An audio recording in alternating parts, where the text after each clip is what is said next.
Saudi Arabia has admitted the death of journalist Jamal Khashoggi and says Crown Prince Mohammed bin Salman will be in charge of a one-month investigation. The Saudi government says it has fired 5 senior officials and arrested 18 other Saudis as a result of an initial investigation into the death. Those fired include a close advisor to the Crown Prince, Saud al-Qahtani, and Deputy Intelligence Chief Major General Ahmed al-Asiri.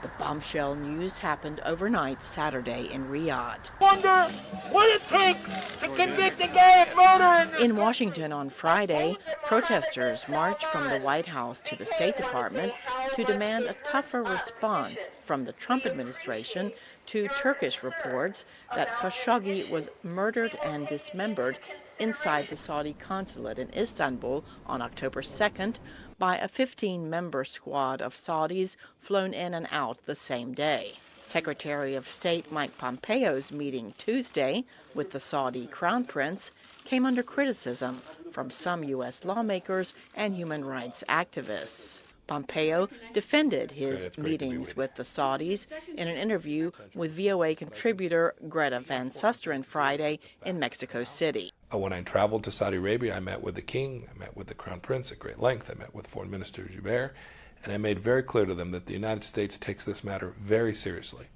that we don't approve of extrajudicial killings, that we don't approve of that kind of activity, that it's not something consistent with American values, and that it is their responsibility, as this incident happened in their consulate. Former U.S. Ambassador to Saudi Arabia, James Smith, remains skeptical that the administration will make a principled stand on human rights with the kingdom.